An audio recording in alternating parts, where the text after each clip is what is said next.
牛头马面闻言精神一振，哥俩对视一眼，眼底满是喜色。牛头喊道：快，妈，你去通知大无忌一声，把城里这个氛围搞起来。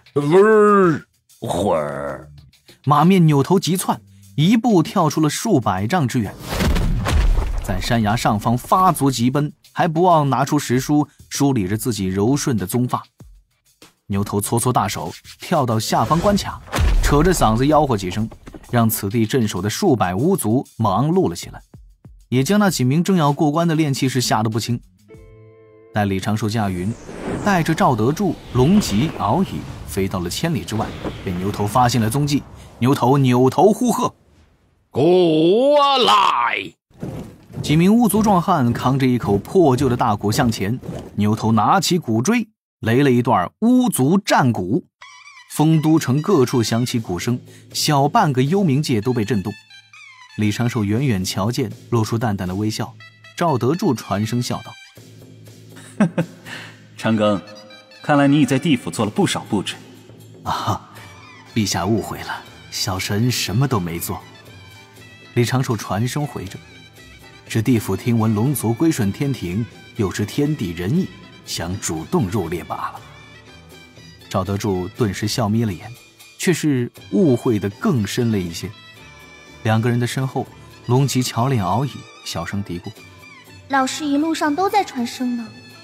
敖乙点点头，并未回话，清秀的面容上露出了几分思索。驾云飞到那一线天之前，李长寿刚落下云头，就听得数十名巫族一阵乌拉乌拉的乱叫。巫们脱下阴丝阴钗的布甲，裹上兽皮，收敛浑身血气，伴着鼓点翩然起舞，献上了一段力量感十足的群舞。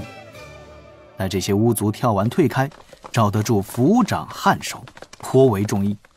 让路，让路，亮笔墨！牛头招呼一声，把守关卡的众地府阴差齐齐转身，在两侧举起了10只大石，上面用不知哪儿来的血写着10个大字：地府欢迎你，轮回没问题。龙吉忍不住掩口笑了出来，敖乙也是露出了淡淡的微笑。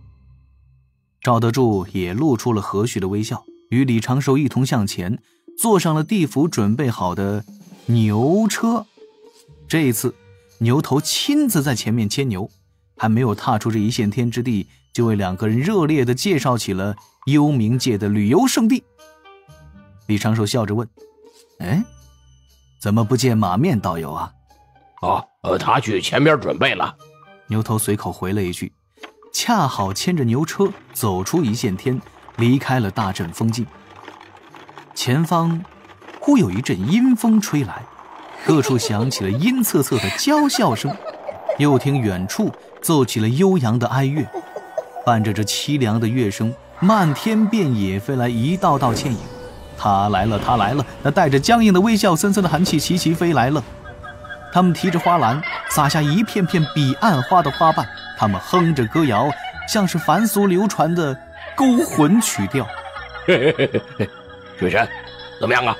牛头得意的一笑，这可是我们地府最高接待规格，这些不够啊，还能再找，还有多的是。还好李长寿赶紧传声，把后面的活儿都拦了下来。这牛头马面不是，这地府阴司干啥啥凑合，整活前3名，起手就是一个满天的女凶魂，把地府阴森恐怖的气氛渲染的是淋漓尽致啊。牛头马面带着几名地府阴司守备将领被李长寿传声喊过来的时候，也是一阵陪笑。牛头言辞凿凿的道了句：哎呀，水神，您现在这身份，这地位，这场面是再大几倍，那也不过分呐。李长寿当真是想骂他们2声，但是稳妥起见，只是道：我知2位心热切，也感受到了地府这个似火一般的热情，但是这般徒有其表之事，以后就不必做了。今日赵将军与我前来阴司，也是有要事在身，还请2位道友为我引荐执掌人书的判官，或是哪位有空闲的阎君。牛头马面一口答应了下来，连说他们这就安排。当下办事不力的马面拉着牛车，几位阴差将领在后面跟随。牛头甩蹄狂奔，带起一溜烟尘赶回了丰都城，一路各种吆喝，让各处埋伏的小惊喜们赶紧退走。这种欢迎仪式他们此前也是演练过几次的，准备的可不只是一招靓女幽魂啊。牛车上保持着淡淡微笑的赵德柱此时也忍不住传声吐槽：长庚，巫族掌管地府要地，到底合不合适？李长寿顿时看到地府巫族的头顶大多顶了一个威字啊，牛头马面虽是阴司的勾魂使者，但本身不太管地府之事，实力倒是不错。地府的阎君、判官以及人书生死簿、判官笔主持轮回之事，其实还算妥帖，毕竟已经执掌了如此多年了。这边话音刚落，侧旁刚好有几位炼气士驾云低空掠过，还在热烈的交谈。没想到安排师伯转世，竟然只用了几样普通的宝物，值了。不错，主要是要找个好门路。这次倒是明白了地府运作之法，稍后若是斗法不行了，存个魂魄也能留条后路啊。确实挺方便的。赵德柱满脸的黑线，李长寿连忙传声：当然了，地府阴司也有许多弊病，待归入天庭后，还是要出手整顿一番。赵德柱摇摇头，叹道：这般情形其实也在情理之中。炼气士能抵达幽冥地府，便是存了干涉六道轮回的可能。只是希望六道灵生无定数，不会因这些见不得光的举动，而影响到其他生灵正常轮回。李长寿思索一二：陛下放心，应当不会。若是真影响到了正常生灵轮回，天道自会有业障降下，地府阴司的这些先例怕是承担不起。如此就好。说话间，两个人散开仙视，看着这丰都城内外之景。玉帝化身也看到了那些乱糟糟摆成一片的城隍景，看到了丰都城周围漂浮着的一批批无法转世，只能等魂魄之力消散化为真灵的怨魂，再次感慨横生。当年巫族祖屋撞破不周山，天柱倾塌，天河之水泛滥，洪荒大地，加之此前巫妖大战，天地之间血海上满是散不去的怨魂，故大德后土深化六道轮回，为巫族赎罪，造福万里。今日一见，这轮回盘旁还是有这般多的怨魂无所归处，无心忧虑矣。怨魂不能轮回，也是有诸多原因的。此前小神试着度化过一些怨魂，还得了些许功德。显然这些怨魂的存在一定程度上增加了六道轮回盘的负担。牛车前方，赵德柱与李长寿继续传声交谈。靠后的位置，斜坐在那儿的龙吉好奇地打量着丰都城外的异域风光，而敖乙望着远处那开满了纯白小花的山坡，略微出神。一缕微风缓缓吹过，敖乙突然在牛车上站了起来，看向丰都城的方向，清秀的面容多了几分迫切。小主哥哥，我能先去城中吗？去吧。李长寿开口，马面道友，可否劳烦你引他先去？不劳烦，不劳烦，会儿。牵牛的马面立刻答应了下来，又拍了拍拉车老牛的脑袋，用今晚灵牛肉涮锅做威胁，让老牛拉着贵客老老实实的进丰都城。随后马面引着敖乙先一步赶去丰都城。赵德柱道：这是怎么了？应该是听到了一些龙族魂魄的呼唤吧。让他去见见也好，不然定会落下心结。善。赵德柱缓声点头，继续与李长寿传声聊天。不多时，丰都城东侧的城门在望，大批阴兵拥簇着几位头角峥嵘、面容奇特的魁梧壮汉，在城门外等候。牛头这般巫族高手都只能在这几个壮汉的背后缩着。瞧这几位壮汉，肤色黑红紫蓝不一而论，每位都是无比的威严，单单样貌就能吓哭胆小的凡人，各自身躯中蕴含的血气颇为惊人。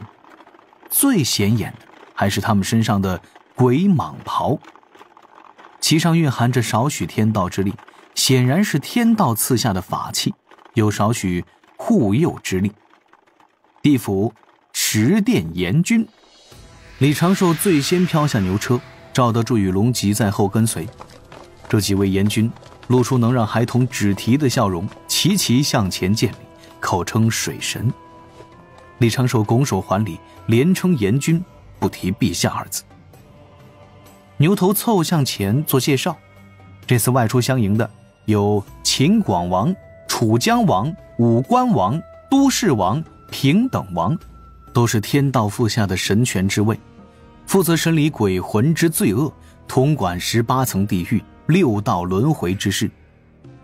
十殿阎君来了一半，已经算是给足了李长寿面。牛头介绍完阎罗就赶紧退了回去，后面也说不上话，只能跟在一群阴差将领的身旁，时不时扭头看上眼，街上是否干净啊，各处阴修是否老实啊。李长寿与几位阎君寒暄一阵，彼此也算是正式认识结交。秦广王做了一个请的手势，招呼李长寿与赵德柱、龙吉一同入城。李长寿没有介绍赵德柱，他们也不去多问。就是这般不善联想。走在丰都城这难得干净一次的大街上，秦广王开口问道：水神大人此次前来地府，不知有何要事？有2件事，都是奉玉帝陛下之命。哦？几位阎君顿时来了兴致。这第一件事就是来与地府各位阎君问好，看一看地府有无需要天庭相助之处。武关王笑道：阴司运转如常，轮回万事无恙，也没什么需要帮助的。这么梗的吗？这个其实可以有。这个真没有。楚江王魁梧的身形颇显霸气，大手一挥。地府自上古就立了，最麻烦的岁月无外乎巫妖争夺天地的大战。那时候地府差点被魂魄挤爆，不过我们闭着眼皮，慢慢的往6道轮回里边送，熬了几千年，也算恢复正常了。李长寿心底一阵哭笑不得，我哪儿问这个了呀？正所谓若无远虑，便有近忧，多做些防范，也可以防患于未然嘛。楚江王还要继续开口，一旁那秦广王已经是反应了过来，劈手把楚江王挥舞起的大手给砸了回去。那一声清脆的骨裂之声吓得龙吉小脸发白。秦广王微微一叹，做出一副心事重重的表情，叹道：我地府当真不易呀！向外有血海余孽，作乱的阴魂，向内有重重疑难，现在就盼着能有人帮帮我们啊！秦广王如此一说，其他几位阎君立刻就明白了啥意思。地府如果不是有事求着天庭，天庭如何能顺理成章地收编他们呀？当下几位阎君就开始抱怨了，但在他们眼中，地府现在已经是他们能够做到的最佳状态，支支吾吾半天也只是整出了几句。楚江王捂着自然下垂的左手叹道：前几日有大能在血海斗法，吓得我们提心吊胆呐。平等王道：最近6道轮回盘运转有点不稳定，应该是缺了功德。这功德就跟门轴上滴的油一样，不润一润，总归是不行的。都市王道：我们现在的守备力量严重不够，如果是发生龙族那样海眼破掉的惨剧，完全撑不住。地府有个毛的海眼呐！几位阎君说完，齐齐看向了一旁还未开口的武关王。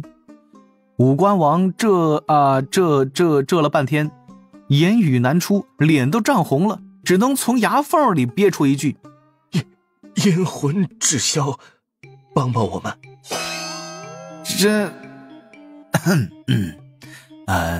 咱们还是来谈谈第二件事吧。几位阎君明显松了一口气，又打起了精神，听李长寿所说第二件事为何。李长寿在周遭布置了一层仙力结界，面色凝重，缓声道：各位阎君应当都是巫族出身啊，各位不必急着解释。我知道你们对天道做过许诺，从此之后再非巫族，处置阴间事务，绝不对巫族有所偏倚。现在我不把各位当作巫族救宿，只待你们是地府阎君。此次奉玉帝陛下之命，来问各位一句：北周巫族近年来投胎转世者可多？水神大人为何有此一问啊？秦广王目中满是不解。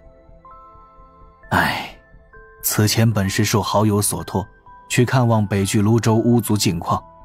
我去之后，并未走太远，就见北周边缘巫族聚居之地，有大批的村寨已经空旷废弃了。而后见了一族之大巫祭，才知万年来巫族渐渐难以生养，纯血巫族孩童的降生数量越来越低，甚至与人族暗中婚配，也颇难有巫人降生。关于此事，我已经去请教过玉帝陛下，陛下言说并非天道降下的惩处，且玉帝陛下对此事颇为关注，命我彻查到底。我这才赶来地府问询，可是有人干预了轮回之事。几位阎君与结界内的几名阴差将领齐齐变了面色。这如何会干预？